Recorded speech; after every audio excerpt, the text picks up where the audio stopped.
Hello friends, welcome to the another video of Python tutorial series. तो आज हम देखेंगे कि ऑपरेटर्स क्या होते हैं। ये जो मेरा कोड था पिछला वाला, उसको मैं रिमूव कर देता हूँ। तो शुरू करने से पहले मैं आपको बता देता हूँ ऑपरेटर्स कितने तरीके के होते हैं। Arithmetic, assignment, comparison, logical, identity, membership and bitwise. ठीक है, तो ये ऑपरेटर्स इतने 7 तो होते हैं, बट इनके अंदर भी काफी सारे होते हैं। फॉर एग्जांपल अगर मैं अर्थमेटिक की बात करूं तो प्लस हो गया, माइनस हो गया, मल्टीप्लाई हो गया, ऐसे और भी इसमें काफी सारे होंगे। इसी तरह सब में थोड़े थोड़े हैं। ठीक है, तो हम ऐसा करेंगे कि एक एक को पढ़ते जाएंगे और उनके साथ में उनके कितने ऑपरेटर्स हैं उसमें, वो भी उसके बारे में भी मैं आपको डिटेल में बताता जाऊंगा। तो जो ये वाली एक इकलौती वीडियो है, ये थोड़ी सी लंबी खींचने वाली है, इसलिए इसको थोड़ा सा ध्यान से समझना और ध्यान से देखना और पूरा देखना अगर आपको ऑपरेटर्स पूरा अच्छे से समझने हैं। तो इसको मैं अभी रिमूव कर देता हूँ, फिर से इसको पूरी को कर देते हैं कमेंट और एक एक मैं आपको समझाता चलता हूँ। ठीक है, तो अर्थमेटिक ऑपरेटर्स हो गए जैसे कि plus, minus, multiply, divide, modulus. अब जिसको मॉड्यूलस नहीं पता है अच्छे से पूरा आपको इसमें मैं समझा दूंगा। Exponent and floor division. ठीक है, तो इसको भी कर लेते हैं कमेंट। शुरुआत करते हैं हम सबसे प्लस ऑपरेटर से। तो सपोज मान लीजिए मैंने a ले लिया 5, या फिर ऐसा करता हूं मैं यूजर का इनपुट ले लेता हूं। मैं प्लस करवाऊंगा तो इंटीजर इनपुट चाहिए, तो मैं इनपुट के अंदर लिखूंगा, इंट के अंदर लिखूंगा इनपुट। ठीक है, इसके अंदर भी मैं ऐसा करता हूं, एंटर वैल्यू ऑफ a। ठीक है, इसी तरह ना मैं एक और वेरिएबल ले लेता हूं b। ठीक है, वैल्यू ऑफ b, दोनों इंटीजर हैं मेरे। अब मैं ऐसा करता हूं, इनको मैं a प्लस b करवा लेता हूं और लेट्स रन दिस। अब वो मेरे से a की वैल्यू पूछ रहा है, मैं ऐसा करता हूँ 6 डाल देता हूँ, b की वैल्यू में डाल देता हूँ 7, तो ये मेरे को देगा 13। एक काम करते हैं, अब जैसे ये माइनस है अगला, ठीक है, तो यहाँ पे सिंपल माइनस डाल देते हैं, थोड़ा सा स्पेस दे देते हैं, यहाँ पर भी थोड़ी स्पेस दे देते हैं, थोड़ा सा देखने में अच्छा लगेगा। ठीक है, फिर से रन किया, a की वैल्यू मैंने दे दी मान लो 25, इसकी वैल्यू दे दी मैंने 6, तो ये दे दिया 19।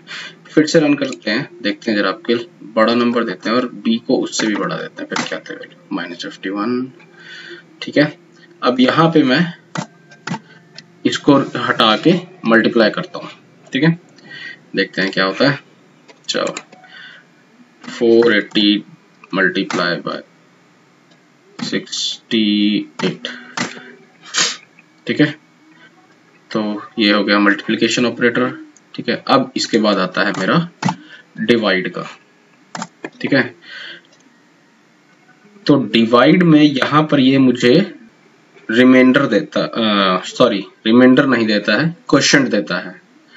जब भी मेरा डिवाइड का साइन होगा तो ये मुझे क्वोशिएंट देगा, रिमाइंडर नहीं। अगर मुझे रिमाइंडर चाहिए उसके लिए मैं यूज करूंगा मॉड्यूलस, मॉड्यूलस का परसेंटेज वाला जो साइन होता है। ठीक है, अब अगर मैं इसको रन करता हूं, अभी जो डिवाइड का साइन है, ठीक है, अब मैं इसको रन करता हूं, तो सपोज मैंने 16 डिवाइडेड बाय 2 किया, तो ये मुझे क्वोशिएंट देगा 8। ठीक है, अगर मैं इसको फिर से रन करूं और यहां पर मैं इसको दूं 8.5 डिवाइड बाय, ठीक है, तो ये 8.5 नहीं उठाएगा, क्यों? क्योंकि मैंने इंटीजर ऑलरेडी यहाँ पे ले रखा है। ठीक है, तो ये 8.5 नहीं उठाएगा, फ्लोट वैल्यू नहीं उठाएगा। इसने यहाँ पे एरर दे दिया है कि लिटरल फॉर इंटीजर बेस 10।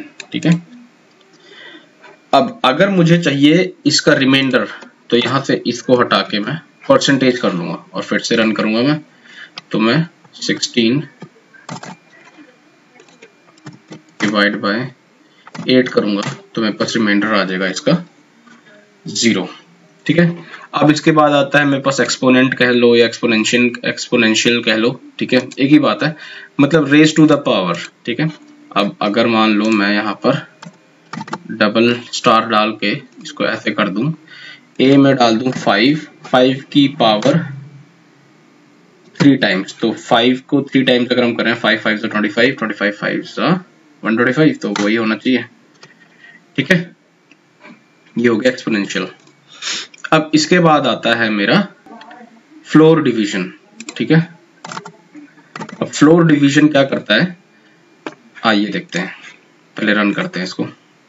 मान लीजिए मैंने 45 डिवाइड बाय 2 कर दिया, तब ये क्या करेगा 22। बेसिकली ये नियरेस्ट जो मेरा इंटीजर होगा ना, उसको एक तरह से राउंड फिगर में दे देगा ये मुझे। ठीक है, अभी ये 22.5 की जगह इसने मुझे सीधा 22 दिया है।